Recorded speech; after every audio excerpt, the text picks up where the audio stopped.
Tatlong mga Pilipina naharang at inaresto sa NAIA noong August 20, 2025. Papunta sana sila sa Hong Kong at kasabwat nila ang isang immigration officer.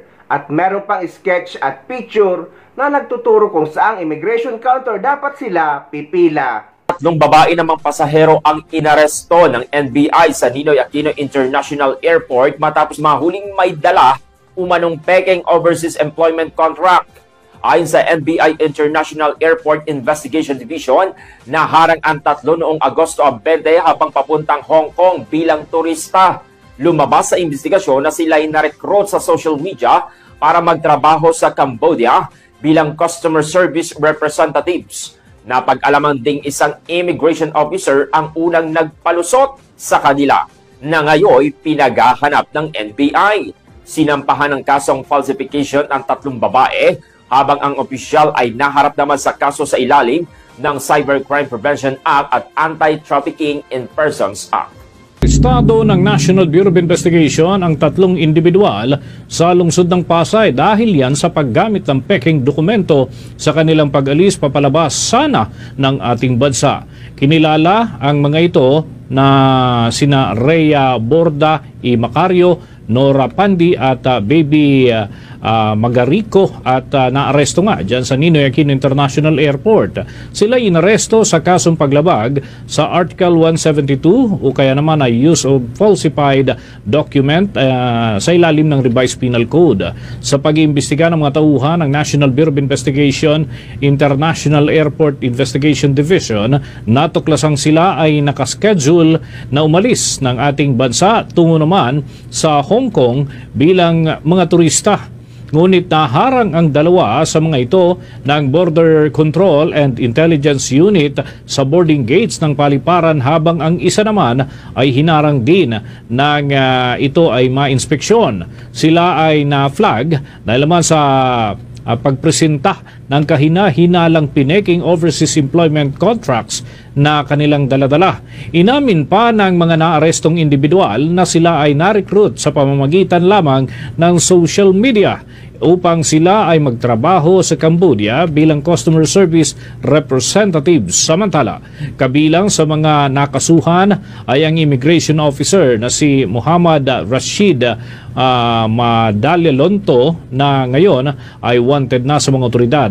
Ang naturang opisyal kasi ang nagbigay ng clearance o pahintulot sa tatlo dyan sa immigration process para naman makalipad patungo sa Hong Kong. Iprinisinta na ang tatlo na mga naaresto para naman sa ilalim sa inquest proceedings na may kinakaharap na usapin ng falsification of documents habang makakasuhan naman ang naturang opisyal ng paglabag sa Cybercrime Prevention Act of 2012 at sa Anti-Trafficking in Persons Act of 2003. Ganito din ang kaso ng isang lalaki din na naharang sa NAIA Terminal 3 na papunta rin sa Hong Kong. Naharang siya dahil napag-alaman na ang dala niyang UEC ay peke. Isang Pilipino na papunta sana sa Hong Kong naharang sa NAIA Terminal 3 Immigration dahil napag-alaman na peke ang ipinisinta niyang UEC or Overseas Employment Certificate nating mga OFW. Inamin naman ng nasabing pasahero na nabili niya ang kanyang UEC or ang peking UEC niya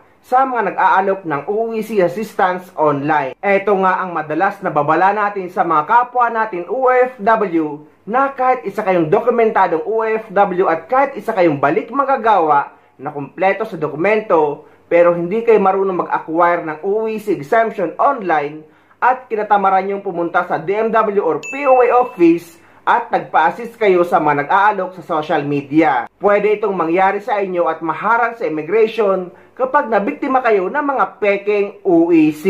Naharang ng Bureau of Immigration ang isang lalaking pasahero na nagtangkang lumabas ng bansa gamit ang peking Overseas Employment Certificate sa Ninoy Aquino International Airport. Ayon sa ulat ng Immigration Protection and Border Enforcement Section, ang insidente ay naganap noong Agosto 15 sa NAIA Terminal 3. Ang pasahero na nasa edad 30 taong gulang pataas ay nakatakdang sumakay sa isang Cebu Pacific flight patungong Hong Kong nang matukoy ng mga opisyal na kahina-hinala ang kanyang dokumento. Dahil dito, hindi pinayagang makasakay ang naturang pasahero at kasalukuyang sumasailalim sa investigasyon. Pinaniniwalaan ng mga otoridad na nakuha ang peking dokumento mula sa mga iligal na nagbebenta online na patuloy na nandilin lang sa mga nagnanais magtrabaho sa ibang bansa.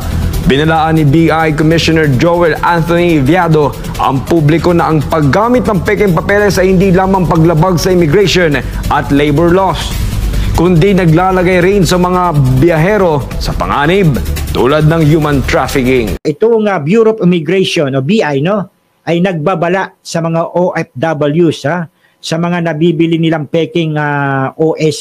Yung OAC, yung sinasabing Overseas Employment Certificate. Yan, dyan kukuha nila sa Facebook at WhatsApp. Dyan po talaga yung mga sindikato po niyan talagang kumikilos talaga para kumita at mabiktima naman yung mga kababayan natin OFWs. Walang kamalay-malay mga kababayan natin OFWs na biktima na pala sila ng mga peke. Na peke po, ayan peke. Ibig sabihin, hindi po totoo yan, hindi tunay. Yung mga nanggagaling dyan, dyan sa WhatsApp at Facebook, yung saan nabibili po nila para lang daw para maipakita sa pagka gusto nilang umalis, mag-abroad. Yan, binabalaan po kayo, mga OFWs, na wag po kayo nabibili diyan sa WhatsApp at Facebook, yung sinasabing OEC o Overseas Employment Certificate. Yan, yung OAC na yan, mga peki po yung naglalabasan po diyan. Pinababalaan po ng magiting nating opisyal, hepe ng Bureau of Immigration dahil marami na pong nabibiktima.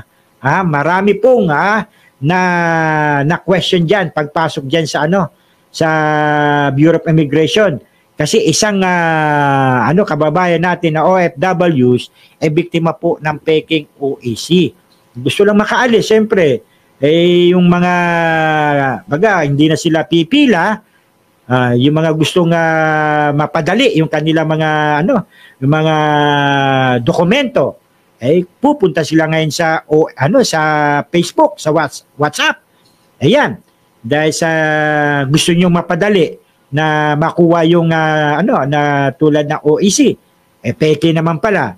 Ayan, mahuhuli kayo ng Bureau of Immigration. Alam niyo po, hindi po kayo makakalusot diyan, Hindi kayo makakalusot dyan sa Bureau of Immigration. Kaya guys, para sa lahat ng mga OFW, lalo sa mga balik manggagawa na mag-a-acquire ng OEC exemption at hindi marunong online, ay maging babala ito sa inyo. Siguro talagang OFW ang nasabing Pilipino na harang sa immigration, ngunit nagpa-assist lang siya online. Pero kung hindi naman siya OFW at nagbabaka sakali na makalusot sa immigration gamit ang peking OEC, ang masasabi ko lang ay napakatalino niya. Akala niya ata ay makakalusot ito sa immigration.